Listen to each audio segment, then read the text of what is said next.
সম্মানিত মুসল্লিয়ানে কেরাম, সূরা নিসার ৩৬ নম্বর আয়াত তেলাওয়াত করেছি। আজকের আলোচনাটা আমাদের সামাজিক জীবনের জন্য খুবই জরুরি। আমি অনেক সময় আলোচনা করতে গেলে মাঝে মধ্যে বলি যে আজকের আলোচনাটা জরুরি। সামাজিক জীবনের জন্য আমাদের আলোচনাটা আজকে জরুরি। আল্লাহ পাক রব্বুল আলামিন সূরা নিসার ৩৬ নম্বর আয়াতে বলেন, ওয়া'বুদুল্লাহ, তোমরা এক আল্লাহর ইবাদত করো, ওয়ালা তুশরিকু বিহি শাইআ, তার সাথে অন্য কাউকে শরীক সাব্যস্ত করো না। ওয়াবিল ওয়ালিদাইনি ইহসানা, পিতামাতার প্রতি সদাচরণ করো। ওয়াবিজিল কুরবা, নিকটাত্মীয় যারা আছে তাদের প্রতি সদাচরণ করো। ওয়াল ইয়াতামা, সমাজে এতিম যারা আছে। ওয়াল মাসাকিন, মিসকিন যারা আছে তাদের প্রতি সদাচরণ করো। ওয়াল জারিজিল কুরবা, নিকটতম প্রতিবেশী। ওয়াল জারিল জুনুব, দূরের প্রতিবেশী, দূর সম্পর্কিত প্রতিবেশী। আর ওয়াসসাহিবি বিল জামব, তোমার সহকর্মী। ওয়াবনি সাবিল, মুসাফির। ওয়ামা মালাকাত আইমানুকুম, আর তোমাদের বাসা বাড়িতে যারা কাজকর্ম করে তাদের প্রতি সদাচরণ। অনেকগুলি কথা আল্লাহ তাআলা এখানে বলেছেন। তিনটা শব্দ নিয়ে আমরা ব্যাখ্যা করব এই আয়াতের। এক নাম্বার শব্দ হচ্ছে ওয়াল জারিজিল কুরবা, নিকটতম প্রতিবেশী। দুই নাম্বার শব্দ ওয়াল জারিল জুনুব, দূরতম প্রতিবেশী। তিন নাম্বার শব্দ ওয়াসসাহিবি বিল জামব, সহকর্মী। এই তিনটা শব্দ নিয়ে আমরা ব্যাখ্যা করব। এই তিনটার জায়গায় প্রতিবেশীর বিষয়টা এসেছে। প্রতিবেশী এটা বাংলা শব্দ, যার আরবি শব্দ হচ্ছে জারুন। প্রতিবেশী কাকে বলা হয়? ওয়াহুয়া আল্লাযী মান জাওয়ারাকা জিওয়ারান শারঈয়ান, প্রতিবেশী বলা হয় ওই ব্যক্তিকে যেই ব্যক্তি আইনত আপনার পাশাপাশি, আপনার নিকটে অবস্থান করে, আপনার নিকটে বসবাস করে। সাওয়াউন কানা মুসলিমান আও কাফিরান, যে আপনার নিকটে আছে, আপনার পাশাপাশি অবস্থান করছে, সে হয়তো মুসলিম হতে পারে অথবা কাফের হতে পারে। কাফের হলে সে আপনার প্রতিবেশী, মুসলিম হলে সে আপনার প্রতিবেশী। বিররান আও ফাজিরান, হতে পারে সেই ব্যক্তি প্রচন্ড ধরনের পাপী, তারপরও সে আপনার প্রতিবেশী। হতে পারে সেই ব্যক্তি ভালো, অসম্ভব ভালো মানুষ, তাও তিনি আপনার প্রতিবেশী। সাদীকান আও আদুওয়ান, হয়তো সে আপনার ঘনিষ্ঠ বন্ধু হতে পারে অথবা শত্রু হতে পারে, তারপর আপনার প্রতিবেশী। মুহসিনান আও মুসিআন, সেই ব্যক্তি অসম্ভব দানশীল হতে পারে, মানুষকে ভীষণ সহযোগিতা করে, আবার অসম্ভব ধরনের কৃপণ হতে পারে, তারপরে সে আপনার প্রতিবেশী। নাফিআন আও দাররান, আপনার পাশাপাশি যে আছে সে সবসময় আপনার কল্যাণ করার চেষ্টা করে অথবা আপনার ক্ষতি করার চেষ্টা করে, তারপরও সে আপনার প্রতিবেশী। করিবান আও আজনাবিয়ান, যে আপনার পাশাপাশি আছে সে আপনার নিকটের কেউ হতে পারে, আপনার আত্মীয় হতে পারে অথবা আপনার অপরিচিত কেউ হতে পারে। বালাদিয়ান আও গরিবান, যে আপনার পাশাপাশি অবস্থান করছে সে আপনার বাংলাদেশের হতে পারে অথবা ইউরোপের কোন রাষ্ট্রের হতে পারে অথবা আরবের কোন রাষ্ট্রের হতে পারে। সর্বাবস্থায় এই সমস্ত ব্যক্তিরা যারাই আপনার পার্শ্ববর্তী অবস্থান করবে, ওই সমস্ত ব্যক্তিরা আপনার প্রতিবেশী। ব্যাপকভাবে সেখানে মুসলমান, কাফের, পাপী, সৎ, শত্রু, বন্ধু, কেমন, তারপরে দানশীল, কৃপণ, অপরিচিত, পরিচিত, আত্মীয়, অনাত্মীয়, সবাইকে এই প্রতিবেশিত্বের ভেতরে সবাই অন্তর্ভুক্ত। তার মানে এই পরিচয় দেওয়ার মধ্য দিয়ে আপনাকে এই বিষয়টা আপনার নলেজে দিয়ে দেওয়ার জন্য চেষ্টা করা হচ্ছে যে প্রতিবেশী যদি কাফের হয়, আপনার প্রতিবেশী হিসেবে তার সাথে সদাচরণ করতে হবে। সে যদি হিন্দু হয়, আপনার প্রতিবেশী হিসেবে তার সাথে সদাচরণ করতে হবে। সে যদি শত্রু হয়, একসময় আপনার সাথে শত্রুতামি করেছে, তারপর আপনার সাথে তার সদাচরণ করতে হবে। সে অসম্ভব খারাপ লোক, তারপর আপনার তার সাথে সদাচরণ করতে হবে। যে অবস্থায় হোক না কেন, যে আপনার পাশাপাশি অবস্থান করছে, সেই ব্যক্তির সাথে আপনার ভালো আচরণ করতে হবে।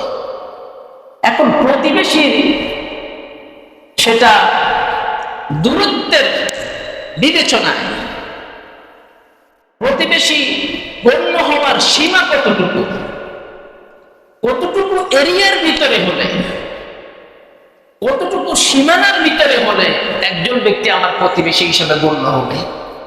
ব্যাপকভাবে বলে দিল আপনার পাশাপাশি যে অবস্থান করছে সে আপনার প্রতিবেশী, কিন্তু আপনার বাড়ি থেকে 5, 6, 7, 8, 10 বাড়ি পরেও তো বাড়ি আছে, সেটা তারা কি আপনার প্রতিবেশী? ওরা তো আর আপনার পাশাপাশি নেই। তো প্রতিবেশী সীমানা কতটুকু দূরের হলে, কতটুকু দূরত্বের হলেও আপনার প্রতিবেশী হিসেবে গণ্য হবে, সেটার একটা ব্যাখ্যা আছে। প্রখ্যাত তাবেঈ হযরতে হাসান রাদিয়াল্লাহু তাআলা আনহু তিনি বলেন যে প্রতিবেশী হচ্ছে 40 দারান আমামাহু, আপনার ঘর থেকে, এই জায়গায় আপনার ঘর, এখান থেকে সামনের দিকে 40 ঘর, আপনার এই ঘর, এখান থেকে ঘর আপনার, এরপরে পর পর পর পর 40টা ঘর, ঢাকা শহর হলে 40টা বিল্ডিং। আচ্ছা, এরপর আপনার পেছনে 40টা বিল্ডিং, আর বাঈনা আন ইয়ামিনিহি, আপনার ডানে 40টা বিল্ডিং, আর বাঈনা আন ইয়াসারিহি, আপনার বামে 40টা বিল্ডিং। এবার যতদূর পর্যন্ত যায়, এই পুরাটা এরিয়ার ভেতরে যারা আছে সকলে আপনার প্রতিবেশী, সকলেই আপনার প্রতিবেশী। আপনার প্রতিবেশী হিসাবে এরা আপনার কাছে হক হিসাবে ভালো আচরণ তারা আপনার কাছে পায়। সদাচরণ তাদের প্রতি আপনার করতে হবে, সেটা আল্লাহ পাক রব্বুল আলামিন নির্দেশনা দিয়েছেন। আর আমি আর একটা ব্যাপার আপনাদেরকে বলে রাখি, কেউ কেউ ব্যাখ্যায় এটাও বলেছেন যে একই মসজিদের মধ্যে যারা একত্রিত হয়ে নামাজ পড়ে তারা সকলে একজন আরেকজনের প্রতিবেশী। তার মানে এখন আমরা মসজিদে পাশাপাশি বসে আছি, আমরা সকলে কিন্তু একজন আরেকজনের প্রতিবেশী হয়ে গেছি। এখন এখানকার কেউ লোক হতে পারে তিনি কদমতলা থেকে এসেছেন, হতে পারে কেউ মান্ডা থেকে এসেছেন, হতে পারে কেউ মতিঝিল থেকে এসেছেন, কিন্তু মসজিদে ঢুকে যখন এখানে নামাজ পড়ছে, পাশাপাশি অবস্থান করছে, প্রতিবেশী হয়ে গেছে। আবার কেউ কেউ বলেছেন যেই ব্যক্তি আপনার আওয়াজ শুনতে পায় সেই ব্যক্তি আপনার প্রতিবেশী। তো এইভাবে যারা ব্যাখ্যা করেছেন প্রতিবেশী, তারা এইভাবে ব্যাখ্যা করেছেন। দূরত্বের বিবেচনায় প্রতিবেশী আবার দুই প্রকার, নিকটতম প্রতিবেশী এবং দূরবর্তী প্রতিবেশী। আর ধর্মের বিবেচনায়, আত্মীয়ের বিবেচনায় প্রতিবেশী আবার তিন প্রকার। এক নাম্বার মুসলিম আত্মীয় প্রতিবেশী। খেয়াল করেন, একজন ব্যক্তি মুসলিম, আবার সাথে সাথে আপনার আত্মীয়, আবার সাথে সাথে আপনার প্রতিবেশী। আপনার পাশের ফ্ল্যাটে আপনার ছোট ভাই বা আপনার খালাতো ভাই, আপনার ফুফাতো ভাই অবস্থান করে, সে মুসলিম, সে আপনার আত্মীয়, আবার সে আপনার প্রতিবেশী। তিনটা জিনিসের সাথে সম্পর্কিত। এই ব্যক্তি আপনার কাছে তিন ধরনের হক পায়। এক নম্বর, সে যে মুসলিম, ইন্নামাল মুমিনুনা ইখওয়া, সেই হিসাবে মুসলিম হিসাবে আপনার কাছে একটা হক পায়। আবার সে আপনার ফুফাতো ভাই অথবা রিলেটেড, আপনার আত্মীয়তার বন্ধনের মধ্যে অন্তর্ভুক্ত, সে আত্মীয় হিসেবে আপনার কাছে হক পায়। আবার সেই ব্যক্তি প্রতিবেশী, আপনার পাশাপাশি থাকে, এই হিসেবেও আপনার কাছে হক পায়। গেল এক নাম্বার। দুই নাম্বার, মুসলিম অনাত্মীয় প্রতিবেশী। একজন ব্যক্তি আপনার পাশাপাশি অবস্থান করছে, সে আপনার আত্মীয় কেউই না, কোনোভাবেই আত্মীয়তার লিঙ্ক আপনার সাথে তার নেই, কিন্তু সেই ব্যক্তি মুসলিম এই হিসেবে আপনার কাছে একটা হক পায়, আবার আপনার প্রতিবেশী এই হিসেবে আপনার কাছে আর একটা হক পায়। 3 নাম্বার, অমুসলিম প্রতিবেশী। অমুসলিম প্রতিবেশী, একজন ব্যক্তি আপনার পাশাপাশি অবস্থান করে, আপনার বিল্ডিং এ থাকে, সে হিন্দু, সে ভিন্ন কোনো ধর্মের হতে পারে, কিন্তু সে আপনার প্রতিবেশী। তো ধর্মীয় বিবেচনায়, আত্মীয়ের বিবেচনায় এই হলো প্রতিবেশীর প্রকার এবং ডিভাইডেড। রাসূলুল্লাহ সাল্লাল্লাহু আলাইহি ওয়াসাল্লাম হাদিসে 2 ধরনের প্রতিবেশীর কথা বিশেষভাবে আলোচনায় নিয়ে এসেছেন। 1 নাম্বার প্রতিবেশী হচ্ছে উত্তম প্রতিবেশী, 2 নাম্বার প্রতিবেশী হচ্ছে নিকৃষ্ট প্রতিবেশী। قال رسول الله صلى الله عليه وسلم, রাসূলুল্লাহ সাল্লাল্লাহু আলাইহি ওয়াসাল্লাম বলেন, মিন সাআদাতিল মারইল মুসলিম,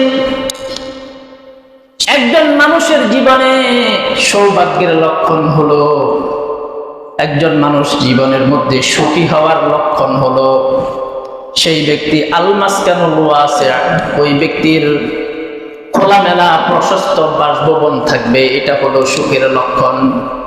ওয়াল জারুস সালিহ, আর তার পাশাপাশি যেই ব্যক্তিটা অবস্থান করতেছে সেই ব্যক্তি হলো নেককার প্রতিবেশী, উত্তম প্রতিবেশী। ওই ব্যক্তি, এটাও একটা ওই ব্যক্তির জন্য সুখের লক্ষণ, তার আশেপাশে যারা থাকে সব ভালো মানুষগুলো তার আশেপাশে থাকে, এটাও সুখের লক্ষণ। কারণ ভালো মানুষগুলো যখন পাশাপাশি থাকবে, বিপদ আপদ মুসিবত বিভিন্নভাবে সাপোর্ট পাবে এবং বিভিন্নভাবে জীবনকে সুখকর করে তুলবে। তারপরে রাসূলুল্লাহ সাল্লাল্লাহু আলাইহি ওয়াসাল্লাম বলেন, ওয়াল মারাকিবুল হানি, যেই ব্যক্তির নিরাপদ অত্যন্ত আরামদায়ক বাহন আছে ওই ব্যক্তি সুখী। এই 3টা জিনিস হলো সুখের লক্ষণ। 1 নাম্বার প্রশস্ত বাড়ি, খোলামেলা বাড়ি, কারণ খোলামেলা বাড়ির ভিতরে থাকতে অনেক বেশি আরাম। বাড়ি যদি ছোট ছোট ছোট ছোট রুম হয়, গিজগিজে হয়, সেখানে তেমন একটা আরাম ভাবে থাকা যায় না। আর নেককার প্রতিবেশী, উত্তম প্রতিবেশী, এই প্রতিবেশী অত্যন্ত আপনাকে সাপোর্ট দিবে, বিপদ আপদ সমস্ত কাজে আপনার পাশে এসে থাকবে, এটা আপনার সুখের একটা লক্ষণ। আপনার কাছে কষ্ট সে পৌঁছতে দিবে। আর আপনার চলাফেরা করার জন্য সুন্দর একটা বাহন থাকা, বর্তমান জামানায় গাড়ি থাকা, যখন আপনার নিজস্ব থাকে তখন আপনি যখন ইচ্ছা তখন সেটা ড্রাইভ করে আপনি আপনার মঞ্জিলে পৌঁছতে পারেন, আপনার প্রয়োজন আপনি সারতে পারেন। এই 3টা জিনিস সুখের লক্ষণ। এর মধ্যে অন্যতম হলো উত্তম প্রতিবেশী। রাসূলুল্লাহ সাল্লাল্লাহু আলাইহি ওয়াসাল্লাম বলেন, খায়রুল আসহাবি ইনদাল্লাহি খায়রুহুম লিসাহিবিহি, খায়রুল আসহাবি ইনদাল্লাহি, আল্লাহ পাক রব্বুল আলামিনের কাছে ওই সমস্ত ব্যক্তিরা উত্তম সাথী হিসাবে, উত্তম বন্ধু হিসাবে গণ্য হবে যারা তার বন্ধুর কাছে ভালো, তার প্রতিবেশীর সাথে ভালো, তার পাশাপাশি যে থাকে তার সাথে উত্তম ব্যবহারকারী, ভালো ব্যবহারকারী। ওয়া খায়রুল জিরানি ইনদাল্লাহি খায়রুহুম লিজারিহিম, আর সর্বোত্তম প্রতিবেশী হলো ওই প্রতিবেশী, ওই ব্যক্তি যেই ব্যক্তি তার প্রতিবেশীর সাথে সুন্দর আচরণ করে, ভালো আচরণ করে। এই জন্য রাসূলুল্লাহ সাল্লাল্লাহু আলাইহি ওয়াসাল্লাম বেশিরভাগ সময় দোয়া করতেন, আল্লাহুম্মা ইন্নী আউযু বিকা মিন সুইল জার, রব্বুল আলামিন আপনার কাছে আমি খারাপ প্রতিবেশী থেকে আশ্রয় চাই, খারাপ প্রতিবেশী থেকে আপনার কাছে আশ্রয় চাই। আর স্থায়ী ঠিকানা যেটা, সেখানে আমি আপনার কাছে উত্তম প্রতিবেশীর আশা করি। স্থায়ী ঠিকানা কি? আখিরাত। রাসূলুল্লাহ সাল্লাল্লাহু আলাইহি ওয়াসাল্লাম বলেন, ফা ইন্না জারাদ দুনিয়া, কেননা দুনিয়ার যে প্রতিবেশিত্ব আছে, ইয়াতাহাওয়ালু, সেটা কোনো না কোনো সময় পরিবর্তিত হয়ে যাবে। মারা গেলেই তো দুনিয়ার প্রতিবেশিত্ব শেষ হয়ে যায়। এজন্য উত্তম প্রতিবেশী। রাসূলুল্লাহ সাল্লাল্লাহু আলাইহি ওয়াসাল্লাম আরো বলেন, ইজা সামি'তা জিরানাকা ইয়াকুলুন, যখন তুমি তোমার প্রতিবেশীকে এই কথা বলতে শুনবে যে আনকদ আহসানতা, তুমি তাদের সাথে ভালো আচরণ করো, তখন তুমি মনে করে নিবে ফাকাদ আহসানতা, তুমি একজন ভালো আচরণকারী। আর যখন ওয়াইজা সামিআতুহুম ইয়াকুলুন, আর যখন তারা বলবে কদ আসাতা ফাকাদ আসাতা, যখন তারা বলবে তুমি তাদের সাথে খারাপ আচরণ করো, তখন তুমি খারাপ আচরণকারী হিসেবে সাব্যস্ত হবে। তার মানে তখন তুমি নিকৃষ্ট প্রতিবেশী হিসেবে সাব্যস্ত হবে। কোরআনে আল্লাহ বলতেছেন ওয়াল জারিজিল কুরবা, নিকটতম প্রতিবেশী। এই নিকটতম প্রতিবেশীর আরো একটা ব্যাখ্যা আছে। নিকটতম প্রতিবেশীর ভিতরেও একটা সুন্দর ব্যাখ্যা আছে। কি ব্যাখ্যা? আপনার কাছাকাছি অনেকেই আছে, তবে সবচাইতে কাছাকাছি কারা বলেন তো? আপনার মা আর আপনার বাবা। এক নাম্বার প্রতিবেশী আপনার। এর চাইতে কাছের কি কেউ আছে? এর চাইতে কাছের কেউ নাই। তারপরে শ্রেণীবিন্যাস হিসেবে আপনার ভাই ব্রাদার আসতে পারে। তারপর আপনি যদি বিবাহিত হন, আরেকজন ব্যক্তি সেখানে চলে আসবে, আপনার স্ত্রী। আপনার স্ত্রী আপনার কত কাছের সেটাকে আল্লাহ তাআলা, কত কাছের সেটাকে আল্লাহ তাআলা উপমা দিয়েছেন কোরআনে। হুন্না লিবাসুল লাকুম ওয়া আনতুম লিবাসুল লাহুন্না। ও দুনিয়ার মানুষেরা শুনে রাখো, তোমরা যারা বিয়ে করেছো, তোমার স্ত্রী তোমার জন্য পোশাক স্বরূপ, তুমি তোমার স্ত্রীর জন্য পোশাক স্বরূপ। পোশাক মানুষের কত কাছাকাছি থাকে? গায়ের সাথে লেগে থাকে, গায়ের সাথে লেগে থাকে। এই জন্য যারা রোমান্টিক পুরুষ, তারা মাঝে মধ্যে স্ত্রীকে ইউ আর মাই হার্ট এভাবে বলে সম্বোধন করে। কেমন? তুমি আমার কলিজা, তুমি আমার অমুক, তুমি আমার অমুক। এগুলো বললে তারা কিন্তু খুব খুশি হয়, আর এভাবে বলেও চায়। কারণ আল্লাহ তো উপমাটা সেভাবেই দিয়েছেন। তুমি তার পোশাক, সে তোমার পোশাক। পোশাক মানুষের শরীরের সবচাইতে কাছাকাছি থাকে। এখানে আরো একটা ভেতরের একটা কথা আছে। আমরা যখন পোশাক পরি, পোশাক পরিধান করার পরে পোশাক আমাকে সৌন্দর্য বৃদ্ধি করে, আমার সৌন্দর্য বৃদ্ধি করে, আমাকে একজন সুপুরুষ, সুদর্শন পুরুষ হিসাবে আমাকে মানুষের সামনে উপস্থাপন করে। সুতরাং এখান থেকে আল্লাহ পাক রব্বুল আলামিন পোশাকের তুলনা দিয়ে আমাদেরকে বুঝাইলেন, বান্দারা তুমি যদি বিয়ে করে থাকো, তোমার স্ত্রীকে সব সময় অন্যদের কাছে একজন ভালো স্ত্রী হিসাবে উপস্থাপন করবে। আর স্ত্রীও নারীদের সমাজে নিজের স্বামীকে ভালো স্বামী হিসাবে উপস্থাপন করবে। আবার আরো একটা ইঙ্গিত আছে, পোশাক গায়ে দিলে আমাদের অনেকের গায়ের ভিতরে বিভিন্ন দাগ থাকে, কাটাছিড়া থাকে, বিভিন্ন আঘাতের চিহ্ন থাকে। পোশাক যখন গায়ে দেই তখন শরীরের কোনো দোষ ত্রুটি, ক্ষত, চিহ্ন, দাগ, বসন্তের দাগ, কোনো দাগই দেখা যায় না। দেখা যায়? কোনো দাগই দেখা যায় না। আল্লাহ পোশাকের সাথে তুলনা দিয়ে এই কথা বুঝাইয়া দিল, শোনো, তুমি তোমার স্ত্রীর সমস্ত দোষ ত্রুটি ডেকে রাখবে পোশাক যেভাবে ডেকে রাখে। আর শোনো স্ত্রী, তুমি তোমার স্বামীর সমস্ত দোষ ত্রুটি ডেকে রাখবে। আল্লাহ তাআলা। আর সবচাইতে কাছের কে? আমার মা বাবা। এখন দুনিয়াতে এমন তো সন্তান আছে মা বাবার দোষ বলে বেড়ায়, আছে না? কেমন নিকৃষ্ট ছেলে, চিন্তা করে দেখে। চারিত্রিক বিবেচনায়, চরিত্রের বিবেচনায়, নৈতিকতার বিবেচনায় সে কতটা নিচে চলে গেছে যে মায়ের বদনামি করে, বাপের বদনামি করতে। চারিত্রিক অধঃপতন একেবারে চরম সীমায় চলে গেলে একটা ছেলের মুখ দিয়ে তার বাপের বদনামি বের, একটা ছেলের মুখ দিয়ে তার মায়ের বদনামি বের। এই ছেলেটার চরিত্রের সমস্যা, এই মানুষটার চরিত্রের সমস্যা। আস্তাগফিরুল্লাহ, নাউযুবিল্লাহ। বাবা মা কিভাবে বদনামি করে? প্রতিবেশী? রাসূলুল্লাহ সাল্লাল্লাহু আলাইহি ওয়াসাল্লাম বাবা মাকে নির্ধারণ করেছেন, আল্লাহ পাক রব্বুল আলামিন নির্ধারণ করেছেন। রাসূলুল্লাহ সাল্লাল্লাহু আলাইহি ওয়াসাল্লাম, রাসূলুল্লাহ সাল্লাল্লাহু আলাইহি ওয়াসাল্লাম বলেন, মা যালা জিবরিল ইউসিনি বিল জার। আল্লাহর নবী বলেন, জিবরিল আলাইহিস সালাম আমার কাছে আসতেন, যখনই আসতেন তখনই প্রতিবেশীর ব্যাপারে আমাকে উপদেশ দিতেন।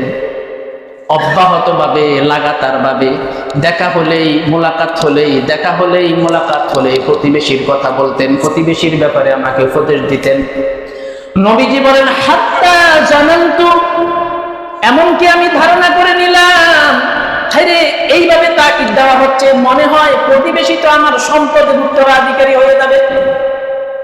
মানে এত বেশি প্রতিবেশীর ব্যাপারে আল্লাহর নবীকে জিবরিল তাকিদ দিতেন, উপদেশ দিতেন। প্রতিবেশীর বিষয়টা আপনি উম্মতকে বলেন, প্রতিবেশীর গুরুত্বের বিষয়টা, তাদের সাথে ভালো আচরণের বিষয়টা বারবার অব্যাহতভাবে। হাদিসে বলতেছে মা দামা শব্দ হচ্ছে সব সময়, সদা সর্বদা প্রতিবেশীর ব্যাপারে রাসূলুল্লাহকে জিবরিল আলাইহিস সালাম উপদেশ দিতেন। আজকে আমরা যারা এই সমাজে থাকি, আমরা সকলে একজন আরেকজনের প্রতিবেশী। মসজিদে তো আমরা আরো বেশি প্রতিবেশী, কিন্তু প্রাসঙ্গিকভাবে মূল আলোচনাকে এখানে রেখে একটা দুঃখের কথা বলি। আমাদের এই মসজিদের একজন ভালো মুসল্লি, অত্যন্ত ভালো মুসল্লি, তিনি আমাকে বললেন, হুজুর আপনাকে একটা কথা বলতে চাই, আপনি যদি মাইন্ড না করেন। বললেন যে বলেন। বললো যে এই মসজিদে সবাই না, কয়েকজন মুসল্লি আছে এমন যাদের বকবকের কারণে অন্যান্য মুসল্লিরা সবচাইতে বেশি কষ্ট পায়। এবং তিনি আমার সামনে উদাহরণ দিতেছেন, আমি নিজে ওনার কাছে লজ্জিত হয়ে গেছি। কেন? উনি বললেন যে হুজুর আমি আপনার এখানেই নামাজ পড়ি, মাঝে মধ্যে কাজের প্রয়োজনে ওইদিকে গেলে যখন জামাতের টাইম হয়ে যায় তখন ওয়াজুদে পড়ি, সেখানে পড়ার পর দেখি মানুষের প্রয়োজনে মানুষ কথা বলছে, তবে ফিস ফিস করে আস্তে আস্তে কথা বলছে, যখন আরেকজনের ডিস্টার্ব না হয়। আর এই মসজিদে আসার পরে দেখি যে বয়স্ক মানুষরা একজন আরেকজনের সাথে কিলাকিলি লাগিয়ে দেয়। এই জিনিসটা আমার বাবারা চাচারা কষ্ট নিয়েন না, এটা দয়া করে এটা বর্জন করে। আলহামদুলিল্লাহ সব মুসল্লি শান্ত, কারো কারো কারণে এই পরিবেশ অশান্ত হয়ে যায়। আপনি তো মসজিদে ঢুকেছেন, আপনার এই জিনিসটা কেন মাথায় থাকে না? আমি আল্লাহর ঘরের মধ্যে এসেছি, এখানে আমার সাথে কেউ ঝগড়া করতে চাইলেও আমি আরেক দিকে পাশ কেটে চলে যাব, আরেক দিকে মুখ ফিরিয়ে থাকবো। আমাকে গালি দিয়ে টাচ করে কথা বললেও, আমার সম্মান ইজ্জতে আঘাত করে কথা বললেও আমি এখন কথা বলবো না, বলার থাকলে মসজিদ থেকে বের দিয়ে গিয়ে বলবো, কারণ আমি এখন আল্লাহর ঘরের মধ্যে আছি। মালিকুল মুলক, রাজাধিরাজ, যার ক্ষমতার উপরে আর কোনো ক্ষমতা নাই, ওই ব্যক্তির ঘরের মধ্যে আমি আছি। এই জিনিসটা আমাদের মাথা থেকে কেন চলছে? রাসূলুল্লাহ সাল্লাল্লাহু আলাইহি ওয়াসাল্লাম বলেন, মান কানা ইউমিনু বিল্লাহি ওয়াল ইয়াউমিল আখির, যে ব্যক্তি আল্লাহর প্রতি ঈমান রাখে, পরকালের প্রতি ঈমান রাখে, ফালইউহসিন ইলা জারিহি, সে যেন তার প্রতিবেশীর সাথে ভালো আচরণ করে। এবং রাসূলুল্লাহ সাল্লাল্লাহু আলাইহি ওয়াসাল্লাম আরো বলেন, ওয়া আহসিন ইলা মান জারাকা তাকুন মুমিনান, তোমার পার্শ্ববর্তী যেই থাকে সেই ব্যক্তির সাথে যদি তুমি ভালো আচরণ করতে পারো তাহলে তুমি একজন ভালো মুমিনে পরিণত হবে।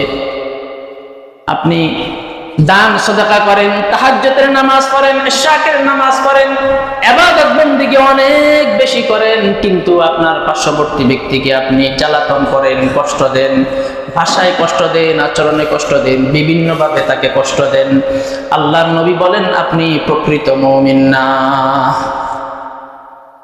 قال رسول الله صلى الله عليه وسلم, আল্লাহর নবী বলেন, ওয়াল্লাহি লা ইউমিনু ওয়াল্লাহি লা ইউমিনু, তিনবার বলতেছে আল্লাহর কসম মুমিন হতে পারবে না, আল্লাহর কসম মুমিন হতে পারবে না, আল্লাহর কসম মুমিন হতে পারবে না।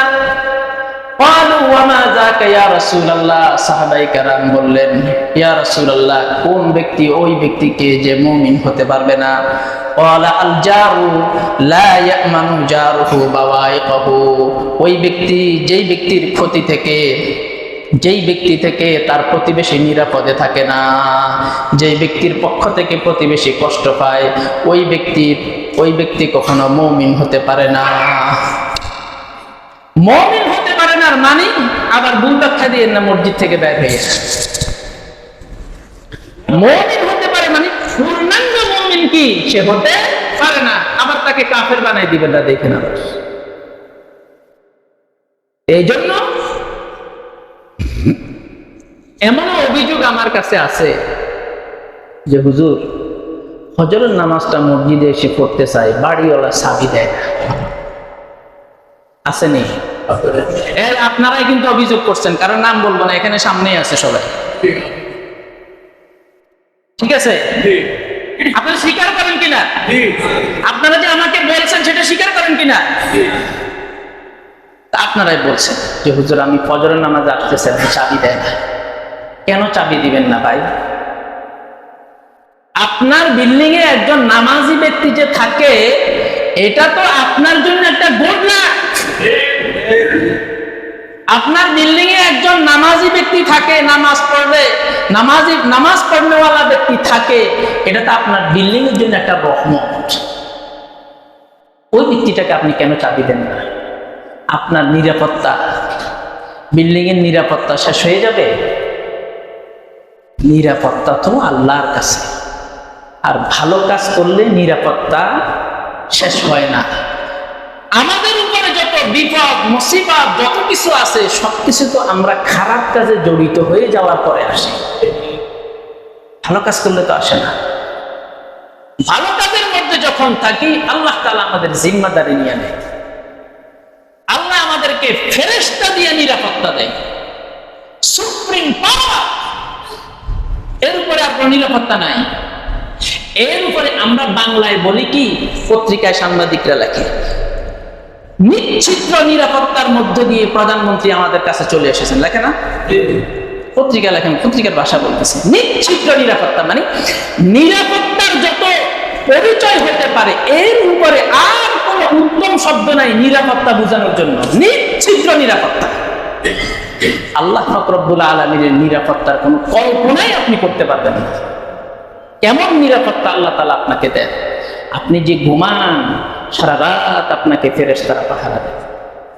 আপনি যে রাতের বেলা অন্ধকারে রাস্তায় চলেন, হাদিসে আছে এখন রেফারেন্স টানার সময়, আপনাকে ফেরেশতারা আপনাকে যাবতীয় সমস্ত কীটপতঙ্গ সবকিছুর ক্ষয়ক্ষতি থেকে আপনাকে রক্ষা করে।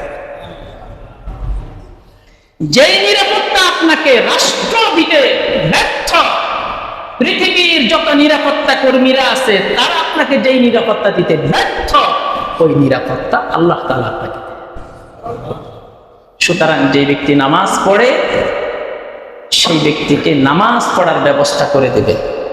সে আপনার প্রতিবেশী, আরো পরিচয় হলো আপনার ভাড়াটিয়া, আপনার বিল্ডিং এ থাকে, আপনার মাধ্যমে সে উপকৃত হয়, আপনি তার মাধ্যমে উপকৃত হন। মাসটা সে ভাড়া দেয় না, সে আপনার এখানে থেকে কমফোর্টেবল করে, ভালো লাগে আপনার বিল্ডিং এ থেকে, আবার মাস শেষে আপনাকে একটা ভাড়া দেয়, সেটার মাধ্যমে আপনিও উপকৃত হন। কেন আপনি তাকে চাবি দিবেন না? দিবেন তো ইনশাআল্লাহ। মনে কষ্ট নিছেন, বাড়িওয়ালারা মনে কষ্ট নিছেন, তা আসতে না বলতেছেন, চাবি অবশ্যই দিবেন, চাবি অবশ্যই দিবেন। বিল্ডিং এর নির্ধারিত কোনো নিয়ম কানুন থাকলে সেটা ভিন্ন কথা, কিন্তু বিল্ডিং এর যারা নিয়ম কানুন করবেন তারাও এই বিষয়টা লক্ষ্য রাখবেন যে যারা নামাজ পড়বে, যারা নামাজি ব্যক্তি, তাদের জন্য আমরা বিল্ডিং এর সার্ভিসটাকে অগ্রাধিকার রাখবো। যেই ব্যক্তির স্পেশালিটি আছে কি, সে নামাজি, এর উপরে আর কোনো স্পেশালিটি হতে পারে না, সে নামাজি। সুতরাং বিল্ডিং যদি 10 তলা হয়, সেখানে লিফট থাকে, নামাজিরা যখন নামবে তখন বলে দিবেন যে হে নামাজি, আরে ভাই সে আল্লাহর মেহমান, তার লিফট চালু করে দাও। আল্লাহ আমাদেরকে এই বিষয়গুলা বুঝার তৌফিক দান করেন। قال رسول الله صلى الله عليه وسلم, রাসূলুল্লাহ সাল্লাল্লাহু আলাইহি ওয়াসাল্লাম বলেন, লা ইস্তাকিমু ঈমানু আবদিন, কোন ব্যক্তির ঈমান ঠিক হবে না, পরিপূর্ণ হবে না, হাত্তা ইস্তাকিমা কলবুহু, যতক্ষণ পর্যন্ত তার অন্তরটা ঠিক না হয়। অন্তর যতক্ষণ পর্যন্ত ঠিক হবে না ততক্ষণ পর্যন্ত ঈমানও ঠিক হবে না। ওয়ালা ইস্তাকিমু কলবুহু হাত্তা ইস্তাকিমা লিসানুহু, আর যতক্ষণ পর্যন্ত জবান ঠিক না হবে ততক্ষণ পর্যন্ত অন্তর ঠিক হবে না। ওয়ালা ইয়াদখুলু রাজুলুন আল জান্নাতা, কোন ব্যক্তি জান্নাতে প্রবেশ করতে পারবে না। লা ইয়ামানু জারুহু বাওয়াইকাহু, যেই ব্যক্তি থেকে তার প্রতিবেশী নিরাপদে থাকে না। যেই ব্যক্তি থেকে তার প্রতিবেশী নিরাপদে, জানেন তো স্পষ্ট হাদিস, একেবারে সহিহ হাদিস, এক মহিলা তার বাড়িতে একটা বিড়াল থাকতো। বিড়ালও তো আপনার প্রতিবেশী, প্রতিবেশী না? এই মনে রাখবেন, প্রতিবেশীর সংজ্ঞার ভিতরে আপনাদের আশেপাশে যে পশু পাখি হাইওয়ান জানোয়ার আছে এরাও কিন্তু আপনার প্রতিবেশী। সুতরাং তাদের সাথে ভালো আচরণ করতে হবে। তারা আল্লাহর সৃষ্টি না? আল্লাহর সৃষ্টির সাথে ভালো আচরণ করতে হবে। রাসূলুল্লাহ সাল্লাল্লাহু আলাইহি ওয়াসাল্লাম বলেছেন, এক মহিলা বিড়ালকে রাগ করে বেঁধে রেখেছে, খাবার দেয় নাই, বিড়াল কষ্ট পেয়ে মারা গেছে। আল্লাহর নবী মুসলিম শরীফে স্পষ্ট হাদিস বলে গেছেন ওই মহিলা জাহান্নামী হয়ে গেছে। আর আরেক মহিলা রাস্তায় হেঁটে যাচ্ছে, আরেক মহিলা, এবং পার্শ্ববর্তী দেখলো যে একটা কুকুর পিপাসায় এরকম করতেছে, পিপাসা জান বের হয়ে যাচ্ছে। তাড়াতাড়ি নিজের পায়ের মোজা খুলে, তৎকালীন আরবের কূপগুলা ছিল অনেক গভীরে, রশির সাথে মোজাটা বেঁধে কূপের মধ্যে ফেললো। মোজা থেকে যতটুকু পানি আসলো কুকুরের গালের মধ্যে এভাবে ধরলো, কুকুর একটু পানি খেয়ে নিজের যেন প্রাণ ফিরে ফেলো। ওই মহিলা ছিল জানিয়া মহিলা, দেহ ব্যবসায়ী। আল্লাহর নবী বলেন এই একটা কাজ করার কারণে মহিলা জান্নাতে। এই জন্য প্রতিবেশীর বিষয়টা, প্রতিবেশী যেই হোক না কেন, আপনি যখন ব্যাপক সংজ্ঞা বলতেছি প্রতিবেশী, একেবারে ব্যাপক সংজ্ঞা, সেটা কি? আপনি পৃথিবীর যে কোনো জায়গায়, যখন যেখানে, যে কোনো রাষ্ট্রে যে অবস্থানে থাকবেন, তখন আপনার পাশে যে আছে সে আপনার প্রতিবেশী। মনে করেন আপনি দুবাই একবারে সমুদ্র সৈকতে আছেন, ইউরোপের কোন সমুদ্র সৈকতে আছেন, কোথাও ভ্রমণের জায়গায় ঘুরতে গেছেন, আপনার পাশে যে আছে সে কিন্তু আপনার প্রতিবেশী। সে যেই ধর্মেরই হোক, সে মানুষ তো আপনার প্রতিবেশী, তার সাথে আপনার ভালো আচরণ করতে হবে। আল্লাহ পাক রব্বুল আলামিন আমাদেরকে প্রতিবেশীর সাথে ভালো আচরণ করার